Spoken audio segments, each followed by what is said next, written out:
December 1932. In a world still recovering from the last war, a new kind of weapon is already in use, one no one can see, hear, or stop. Every day, across Europe, thousands of German military messages travel invisibly through the air. Orders for troop movements, naval coordinates, strategic plans, all of it scrambled into something that looks like pure chaos. At the center of this invisible battlefield is a machine called the Enigma machine. To the German High Command, Enigma is more than a tool. It is a guarantee, a promise that no enemy, no matter how advanced, will ever read their secrets. And for a time, that promise seems absolutely unbreakable. The machine itself is deceptively simple in appearance: a wooden box, a keyboard, a set of rotating wheels called rotors. You press a key and a different letter lights up. But behind that simple action is a staggering level of complexity. Each rotor can be arranged in multiple positions. Each day, operators change the settings, rotor order, starting positions, and plugboard connections that swap letters in pairs. The result is a system with trillions upon trillions of possible combinations. Even if someone intercepts a message, it's useless without the daily key, and that key changes every single day. At midnight, the entire system resets. Yesterday's solution becomes worthless. Tomorrow's messages are locked behind a completely new puzzle. This isn't just encryption, it's a moving target. German operators are trained to follow strict procedures. They use code books, they double encrypt message keys, they follow disciplined routines designed to eliminate patterns. Every step is meant to ensure that even if the enemy is listening, and they are, they will hear nothing but meaningless noise. And the enemy is listening. In London, intelligence officers sit in quiet rooms filled with radios and paper. They intercept message after message, carefully transcribing strings of seemingly random letters. Entire departments are dedicated to studying these transmissions. Linguists, analysts, military experts, everyone tries to find a way in. But there is no way in. The British, who pride themselves on centuries of cryptographic expertise, are stuck. Traditional code-breaking methods fail completely. Frequency analysis, the classic technique used to break ciphers for hundreds of years, is useless here. Enigma doesn't just substitute letters, it transforms them in a way that changes with every keystroke. Across the Channel, the French face the same problem. Their intelligence services gather valuable fragments, documents, occasional leaks, even information from a German source named Hans Thilo Schmidt. These materials provide clues about how Enigma is used, but not enough to unlock it. It's like having pieces of a lock without ever seeing the key. Again and again, experts conclude the same thing. The system is mathematically secure, not just difficult, impossible. To break Enigma by brute force would require testing more combinations than any human or machine could manage in a reasonable time. By the time you found the answer, the key would have already changed. The Germans know this. That confidence shapes their entire war strategy. They send orders over radio without fear. U-boats coordinate wolf-pack attacks in the Atlantic. Army units receive instructions across vast distances. The speed of communication gives Germany a critical advantage: faster decisions, tighter coordination, greater reach. And all of it depends on one assumption: that no one is listening in a meaningful way. But what if that assumption is wrong? What if somewhere someone could read even a fraction of those messages? The implications are enormous. If you can read your enemy's communications, you don't just react to their moves, you anticipate them. You know where their ships are heading before they arrive. You know when and where attacks will happen.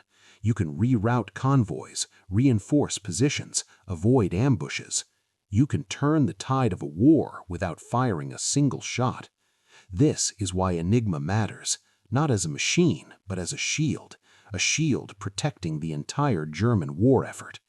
And yet, there's a flaw, not in the machine itself, but in the belief surrounding it. Because history has a pattern. Every system called unbreakable eventually meets someone who refuses to believe that. In 1932, while British and French experts are reaching dead ends, a different approach is quietly taking shape elsewhere, not in a massive intelligence headquarters, but in a smaller, less obvious place, a place where the problem isn't being treated as a linguistic puzzle or a military challenge, but as pure mathematics. Because Enigma, for all its complexity, follows rules, and rules can be understood. The question is not whether the machine can be broken. The question is whether anyone is thinking about it the right way. At this moment, most of the world believes Enigma is the final word in secure communication, a perfect system, a locked door with no key. But somewhere in Europe, that door is about to be tested, not with guesswork, not with luck, but with logic. And once that happens, the idea of unbreakable will never mean the same thing. By the early 1930s, most of Europe had already made up its mind about the Enigma machine. It was unbreakable, not difficult, not complex, impossible. The British had tried, the French had tried. Experts with decades of experience had reached the same conclusion and quietly moved on. But in Poland, the problem wasn't being abandoned, it was being redefined. Instead of assigning linguists or classical codebreakers, Polish intelligence made an unusual decision. They recruited mathematicians, young, highly trained, and comfortable thinking in abstractions rather than words. To them, Enigma wasn't a language to interpret, it was a system to model.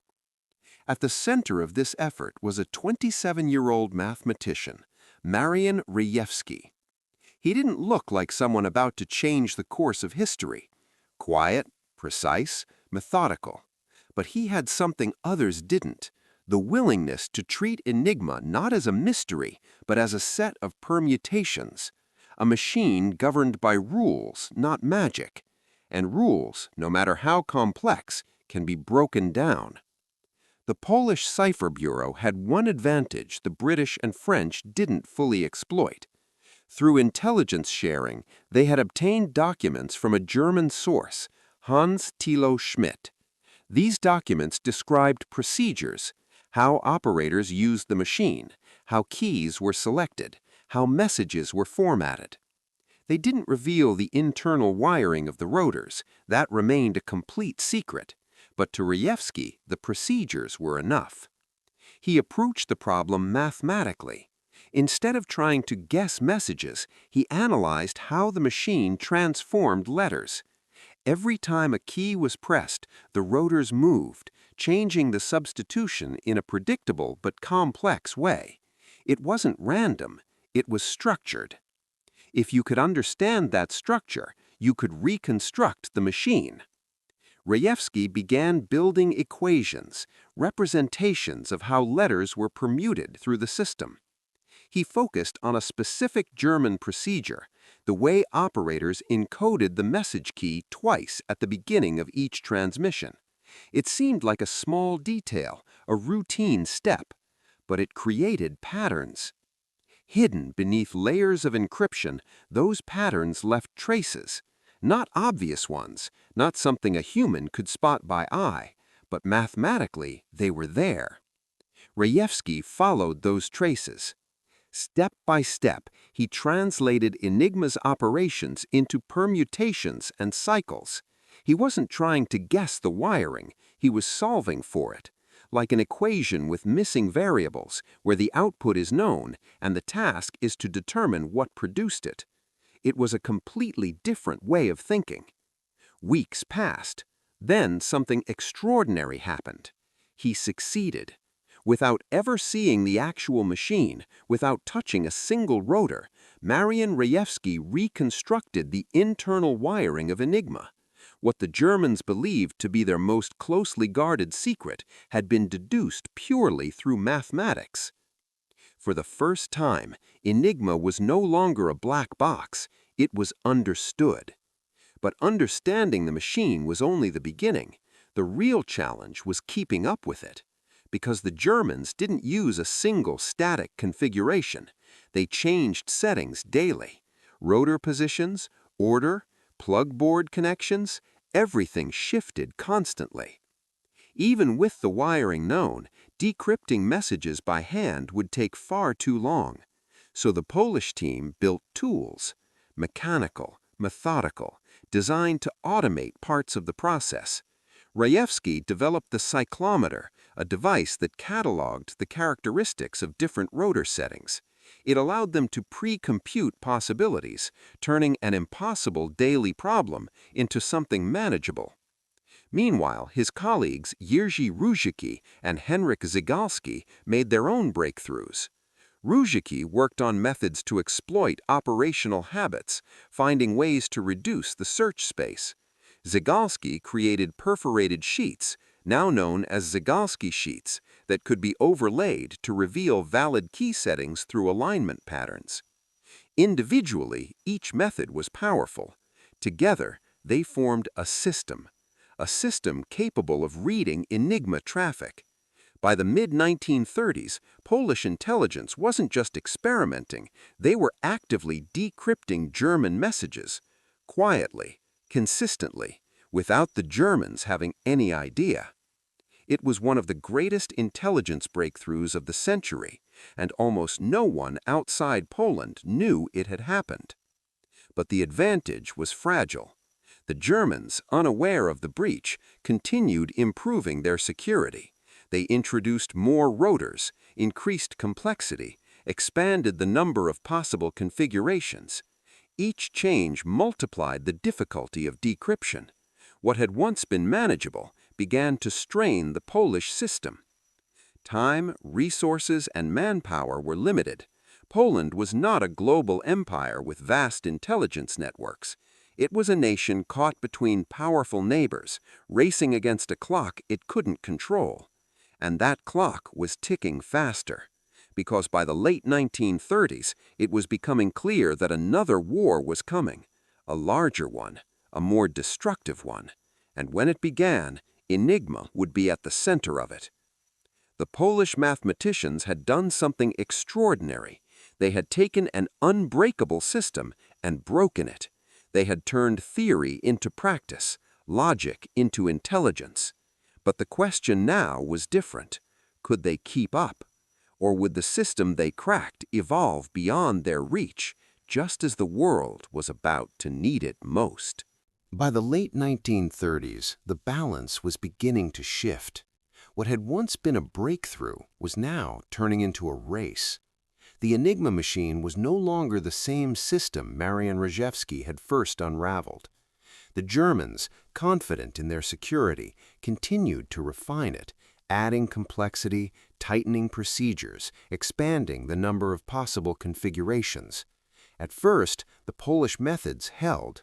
Using the cyclometer, cataloged permutations, and the techniques developed alongside Jerzy Różycki and Henryk Zygalski, they could still recover daily keys. Messages were still being read. The system still worked. But it was getting harder. Each German improvement wasn't just a small adjustment, it multiplied the difficulty. New rotors increased the number of possible arrangements. Changes in operating procedures removed the patterns that Polish cryptanalysis relied on. The careful mathematical shortcuts that once made the impossible manageable were slowly being erased. The breaking point came in 1938. The Germans introduced 2 additional rotors, increasing the total from 3 to 5, with any 3 used at a time. It sounds like a minor change. It wasn't. The number of possible rotor orders exploded overnight. What had been thousands of combinations became tens of thousands. Then came another blow. German operators changed how they transmitted message keys, eliminating the repetition that had been one of the original vulnerabilities. The very weakness that Marian Rejewski had used to reconstruct the machine was gone. Suddenly, the Polish system, so elegant, so effective, was under pressure from every direction. Decrypting messages that once took hours now took days. Some couldn't be solved at all. Resources were stretched thin. The Cipher Bureau didn't have the industrial capacity to scale up their methods fast enough to match the growing complexity. And all of this was happening as the political situation in Europe was deteriorating rapidly. Germany was rearming, expanding, testing the limits of what other nations would tolerate. Every intercepted message mattered more than ever. Every piece of intelligence could mean the difference between preparation and surprise. The stakes were rising, and time was running out. Inside Poland, a difficult realization was taking shape. They had achieved something no one else had, breaking Enigma years before the war. But they might not be able to sustain that advantage alone. Not anymore. For years, the Polish Cipher Bureau had guarded their secret closely. Even their allies didn't fully understand what they had accomplished. The British and French knew Enigma was a problem, but they had no idea it had already been partially solved. That was about to change. In July 1939, just weeks before the world would descend into war, representatives from Britain and France were invited to a secret meeting in a forest near Warsaw, in a place called Piri. They arrived expecting discussions, maybe some shared insights. What they received instead was something far more significant, a complete revelation. The Polish team laid everything out, not hints, not fragments, everything. They explained how Enigma worked, the internal rotor wiring that Marian Rejewski had reconstructed years earlier, the mathematical methods used to break daily keys, the tools, the cyclometer, the sheets, the entire system built from scratch. And then they did something even more extraordinary. They handed over physical replicas of the Enigma machine. For years, the British and French officers in that room were in a state of disbelief. For years, their best experts had been stuck, convinced the problem was beyond reach. And now, in a quiet forest clearing, they were being given the solution. Not a theory, not a possibility, a working foundation. The scale of what Poland had achieved and what they were now sharing was staggering. But the timing made it even more critical. Because just weeks later, on September 1st, 1939, Germany invaded Poland. The war that everyone feared had begun. Poland would be overrun in a matter of weeks. The Cipher Bureau would be forced to evacuate, its members scattered, its operations disrupted. The country that had broken Enigma would no longer be in a position to fully exploit it. But their work would not be lost. Because of that meeting in Piri, the knowledge survived. It crossed borders, reached Britain, reached the facilities and resources that could take those early breakthroughs and expand them into something far greater. What began as a mathematical insight in Poland would soon become a massive intelligence operation, an operation that would influence every major theater of the war. Looking back, that moment in July 1939 stands as a turning point, not just in cryptography, but in the entire conflict that followed. If Poland had kept the secret, it might have died with them. Instead, they gave it away, freely, urgently, at exactly the moment it was needed most. And in doing so, they ensured that when the war began, the Allies would not be starting from zero. They would be starting with a key. When the war began in September 1939, the knowledge carried out of Poland did not arrive in Britain as a finished weapon. It arrived as something more fragile, a foundation, a set of ideas, methods, and partial solutions built by Marian Rejewski and his team. Powerful, but incomplete. Promising, but not yet decisive.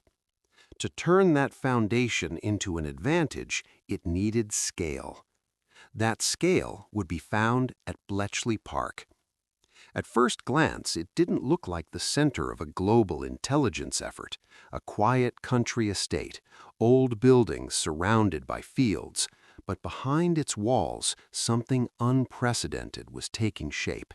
Mathematicians, engineers, linguists, chess champions, crossword experts, people from completely different worlds were brought together for a single purpose: to read German communications. Among them was Alan Turing. Like Rejewski, Turing approached the problem differently. He wasn't bound by traditional cryptographic thinking. He saw Enigma as a machine that could be attacked systematically using logic, probability, and automation. The Polish breakthroughs had shown that the system wasn't invincible. Now the challenge was to keep up with it, every day, at scale, under wartime pressure.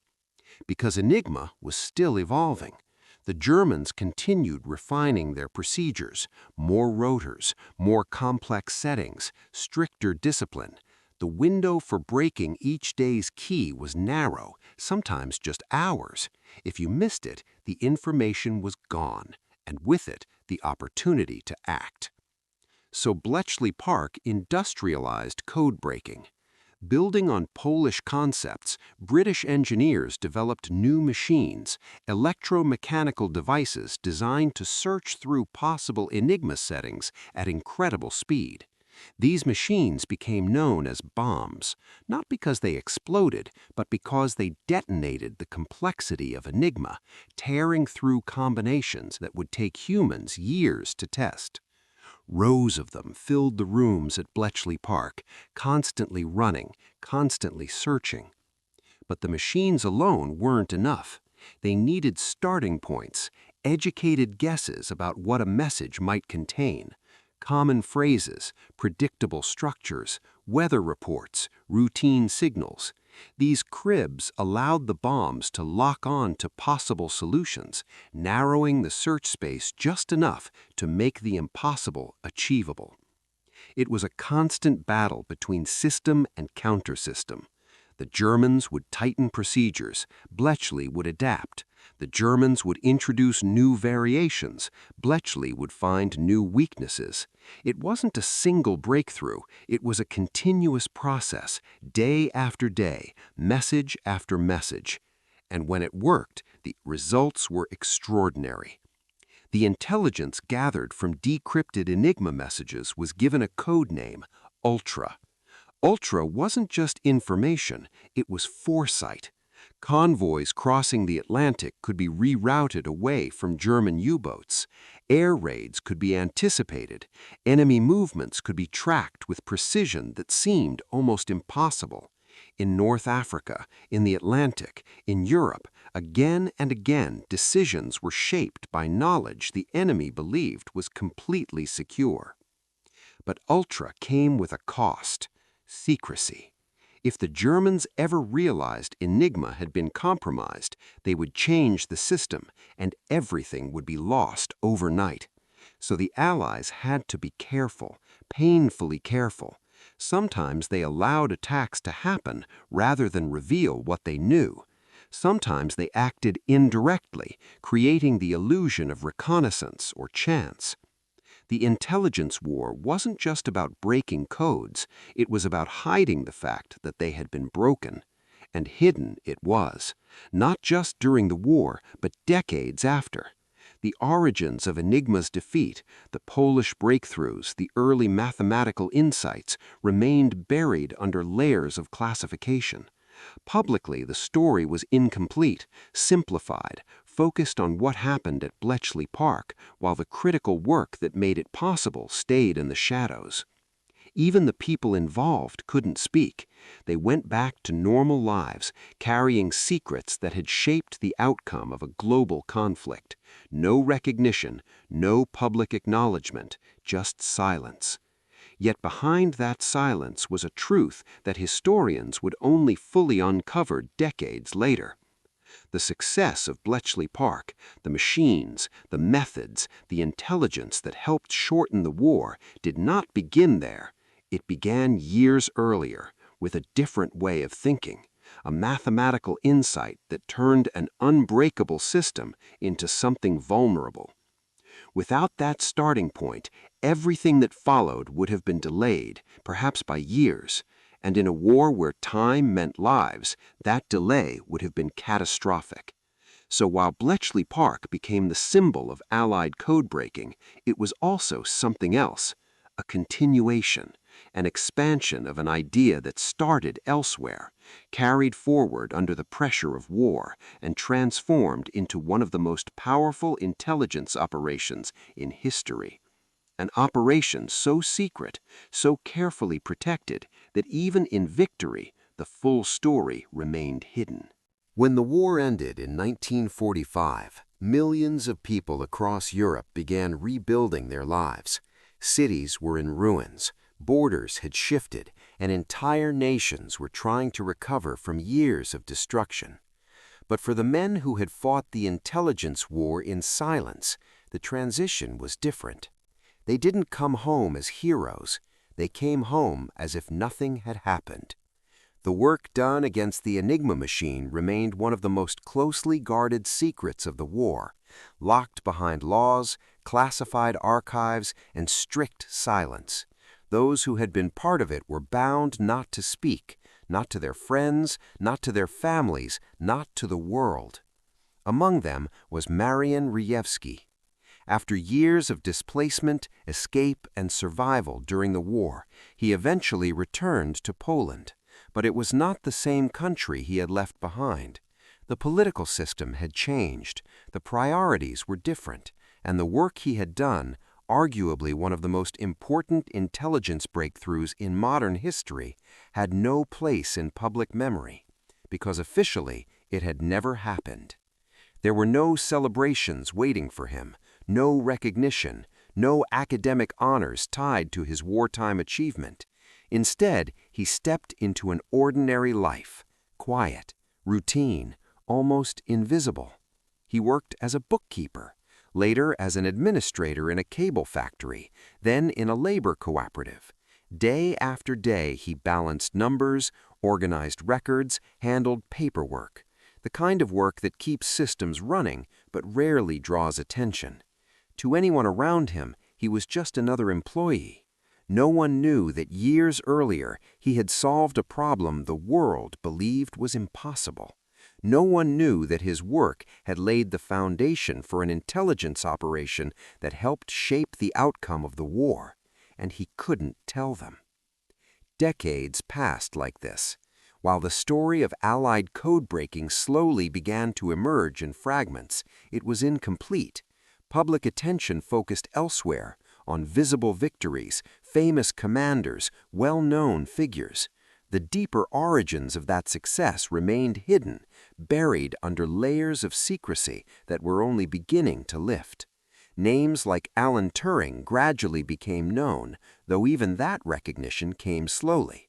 But the earlier chapter, the Polish breakthrough, the mathematical reconstruction, the moment in 1932 when Enigma was first understood, remained largely absent from the narrative.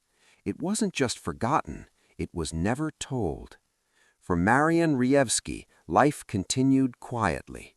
There were no interviews, no public platform, just years of ordinary existence carrying an extraordinary secret. It wasn't until the 1970s that the silence began to break. Documents were declassified. Historians started piecing together the full story. The role of Polish cryptologists Rejewski, Jerzy Różycki, and Henryk Zygalski began to emerge into the light. Slowly, carefully, the narrative expanded. What had once been attributed to a single place or a single moment was revealed to be something much larger, a chain of breakthroughs, a collaboration across borders and time. And at the very beginning of that chain was a young mathematician working in secrecy years before the war had even begun. Recognition came late. Too late to change the decades that had already passed. Too late to give him the life that might have been different if the world had known earlier, but not too late to correct the record. In 1980, Marian Rejewski died at the age of 74 in Warsaw, a heart attack, quietly, without global headlines, without the kind of attention given to those whose achievements are widely known. But by then, the truth was beginning to surface. Today, historians widely agree on the scale of what he accomplished. Breaking Enigma before the war didn't just provide an advantage, it accelerated everything that followed. It gave the Allies a starting point they otherwise wouldn't have had. It saved time, and in war, time translates directly into lives. Some estimates suggest that the intelligence derived from Enigma, built on the foundation he created, shortened the war by years. Millions of lives, all connected, in part, to a solution developed in a small office by someone who would spend most of his life unknown to the world. There's a certain irony in that. The man who helped reveal the enemy's deepest secrets was himself hidden for decades. The architect of one of the greatest intelligence victories in history lived and died in relative obscurity, while the impact of his work echoed across continents and generations. But history eventually has a way of correcting itself. Names that were once buried are rediscovered. Stories that were once classified are told, and the definition of who mattered and why begins to change. Marian Rejewski is no longer invisible. Not anymore. Because behind every unbreakable system, every decisive victory, every moment that changes the course of history, there are often people whose contributions go unseen at the time, until, finally, they're not.